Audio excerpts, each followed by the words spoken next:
Hey, everybody, welcome on location with Deer Talk Now. I'm Daniel Schmidt with my good friend and icon hero, Robb. Bob, thanks for joining us on the Deer Talk Now mobile podcast. Glad to be here, Dan. We're on our annual hunt here in northeastern Wyoming where it seems like we always shoot a deer on the first day because this place is great. Always shoot a deer and always have fun, And always have a good time, mostly. which is great. Out here, this is the topic that comes to hand with. Now, we're on an outfitted hunt. We're not going to disguise that. It's a great place. Trophy Ridge Outfitters have hunted here for over a dozen years. But I know a lot of my friends and even the deer and deer hunting fans, they come out to Wyoming, Colorado, Montana, and they hunt public land. But one thing that I get a lot of questions on, is it feasible? Is it feasible for a guy who lives, you could be in state or be even out of state, is public land hunting really that feasible? Well, and the answer is yes, it is. And I've been a public land hunter all my life, basically. It's easier today to find areas of public land that have a certain species that you want to hunt. For us it's whitetails, but it could be birds or it could be elk or whatever. All the states now have on their website directories that show you public land access areas, hunt programs where they work with landowners to grant access, public national forest. So you can find that information on the website. It's easy to find. The question is, how do you find an area within that little piece of public land that will make you a successful hunter? And so to be successful, it's directly proportional to how much work do you put into it. And it's not the work you put when you get to the hunt, that's important, but it's your research that you do before. And it takes months and months and months. And it also, what I found, and I think you'll back me up on this, if I find an area of public land to hunt, generally speaking, the first year that I hunt it, it's kind of a scouting mission, really, because you have Onyx and you have Hunt Stand and you have all those neat things and you have maps and you have information and you have chat rooms and all that, but nothing replaces the knowledge you gain by actually being on the ground, right? 100%. So the first year you go there, don't set your expectations too high, learn the land, figure it out. Maybe that area that you found doesn't pan out. So when I do public land hunts, I try to find one or two or three areas within a reasonable driving distance of each other. So if the first one doesn't work out, boom, I can move on to the next one. So that first year I'm learning the area. Second year, I'm ready to get at it. Third year, it's good. It's funny that you mentioned that because I actually wrote a story like that for DDH years ago. It was called the 3-Year Plan. And that was when I hunted exclusively public land at home. I did it for 20 years, as you know, before I got this job. And it always, if it was even within the state, 3-4 hour drive from home, it always took, because back then we'd go to the library, we'd get out the aerial photos, we'd look at that, and we did all that work. And the one thing that I would always tell people, even today, if you're using like a Hunt Stand app, you look at it and it looks awesome, and then you get out there and the deer don't behave the way you think they should. Like, oh, this is a natural runway, they got to come through. No, they actually don't have to come through there. Or there could be a lot of guys that have already figured that out. And I always said that, to mirror what you said, was you get out there, what really that first year obviously is intel on the property that you're hunting, and then you gotta maybe plan a couple other things to do so you just don't, that disappointment level isn't so high when you don't see a deer or get a deer, that maybe you take those first couple years. And I know guys that are really successful, they go out and they have success, and more power to them, but it requires some really intense studying. It does, and the thing that you have to understand is that not only do you have to look at the terrain features, but there are climatic issues as well. The weather might be hot one year, there might be a drought, there might be a lot of rain. The neighboring agricultural crops might change, and that'll change deer patterns. The natural food crop, there might not be an acorn crop this year. You have to factor all this into it, and you can gather a lot of information like that.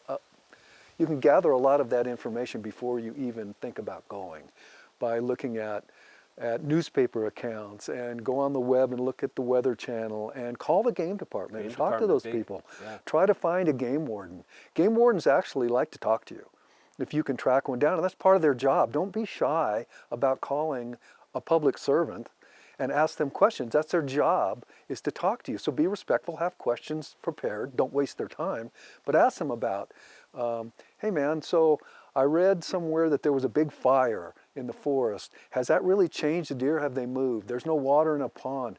Where is the pressure for hunters? What part of the season has the most pressure?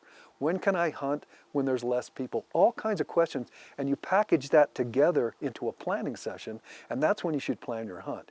I want to, personally, when I go somewhere, I want to go, I don't care about opening weekend usually. I want to go when the hunting pressure is less. Might be during the week. I might hunt Tuesday, Wednesday, Thursday, and leave the weekends to the local guys. Because I want less pressure. I want the deer to settle down a little bit. And I might actually go, if I'm there on a weekend, I might use that as a scouting session. I might run and gun the country and, try to figure it out and see also where the other hunting pressure is, because that's going to affect deer movement. So we're talking specifically about deer hunting. I'll include mule deer in there. I know it's a different species, but you've been doing this a long time. You've hunted a lot of places. Just generically, what states do you think still ring true for probably the best public land hunting opportunities? Well, okay, so let's talk about the West just quickly. One of the issues in the West is picking a tag. So a lot of the areas of the West, the tags are all on a draw system now, so you have to draw a tag first, right? Same thing in the Midwest, Kansas, for example. Now you used to be able to get an archery deer tag every year. Now you need a point. So you have to understand the tag draw system and when you can get a tag.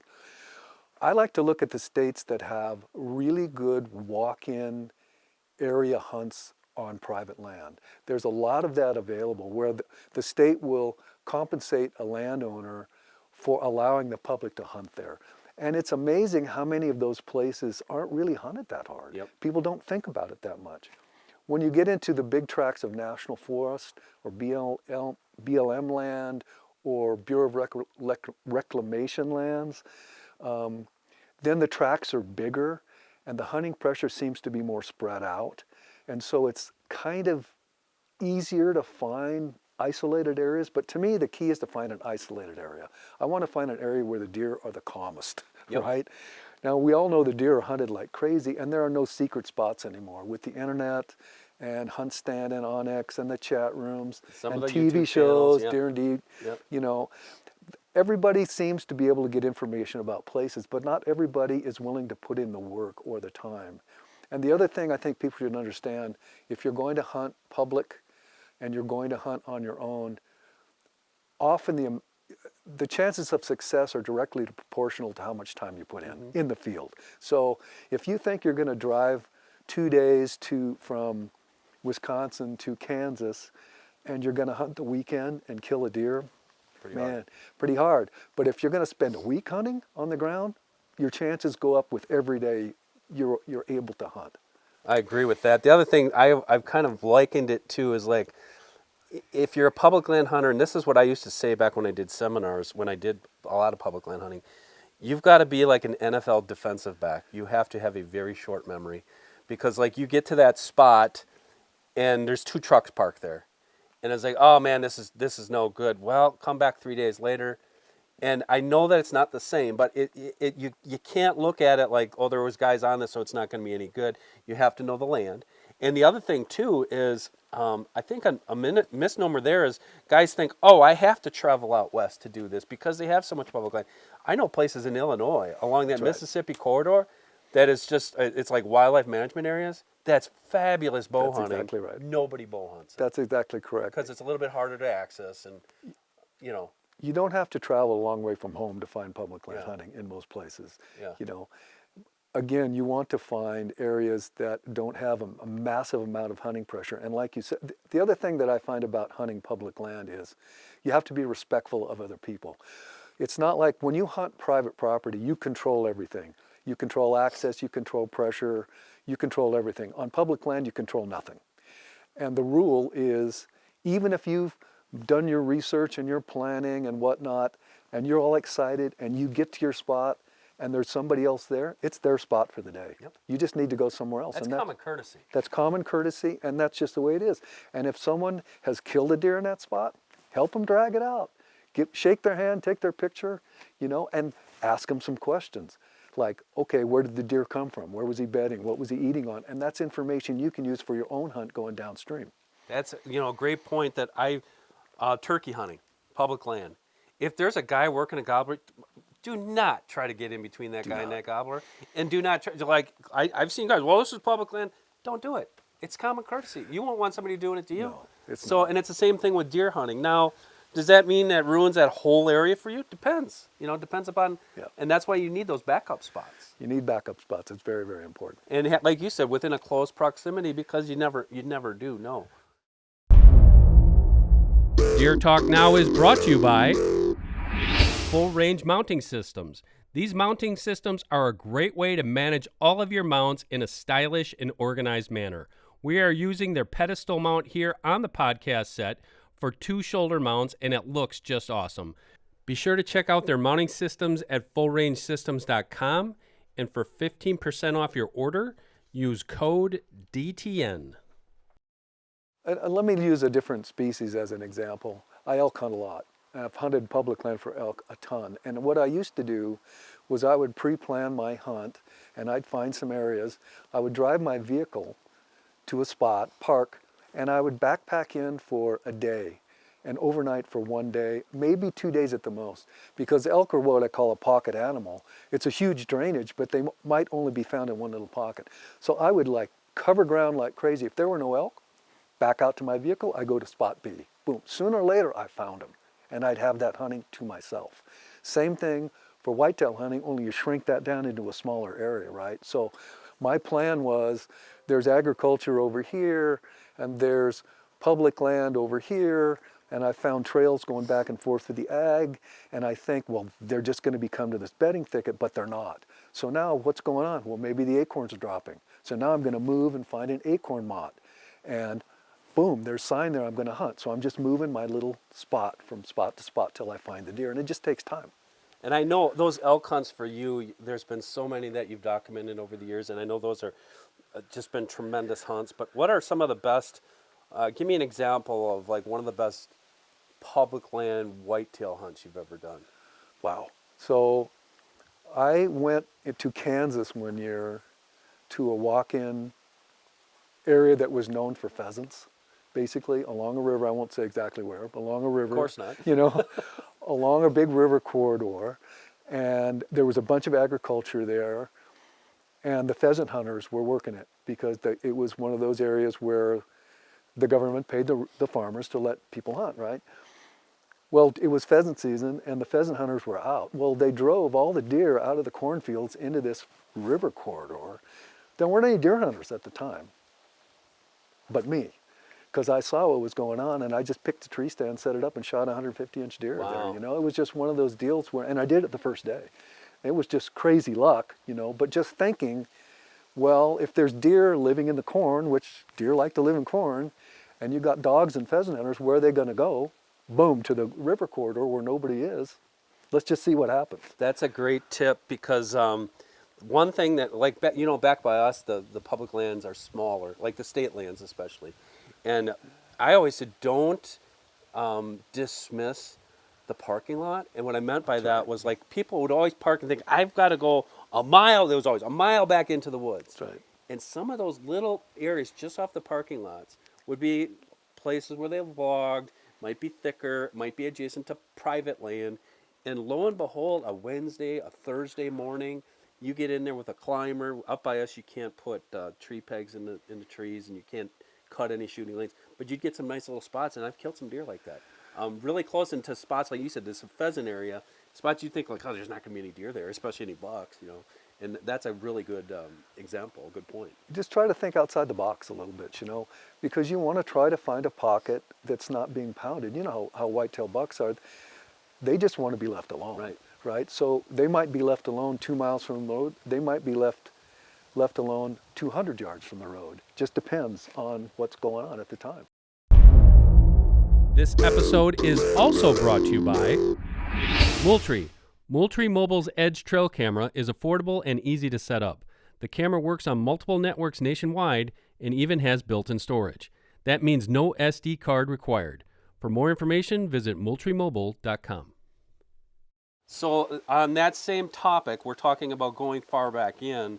The latest news, I see, you know, you're a big supporter of the Sportsman's Alliance, and they've been reporting on this, is the whole, what do you call it, the fence crossing issue. What is it? I know what it is, but let's explain that to some of the listeners as to what's going on. Okay, so in a nutshell, out west, there's vast tracts of public land that are often landlocked by private lands.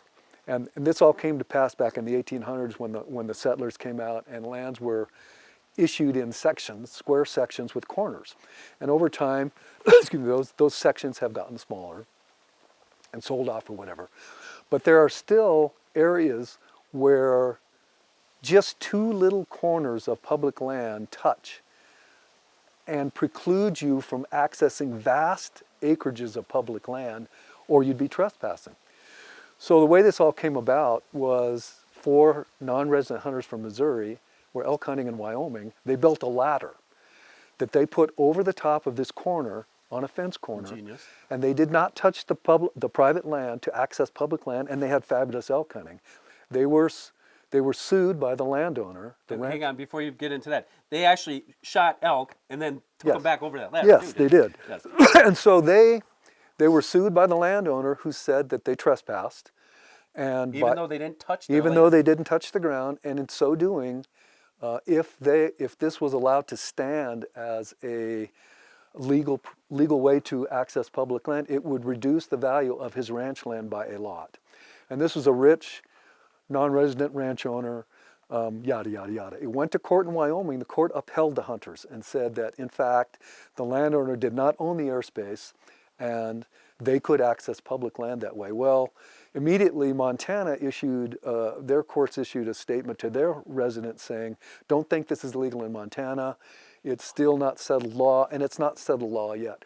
But this is a huge case for public access to our own national forest and BLM lands that have been landlocked for decades by rich landowners who assume that, say they own a 640-acre ranch, but it landlocks thousands and thousands of acres of public land. So now they can sell outfitted hunts on this place. They make a lot of money off it. Right. And they're trying to keep Joe Schmuck like you and I out of there.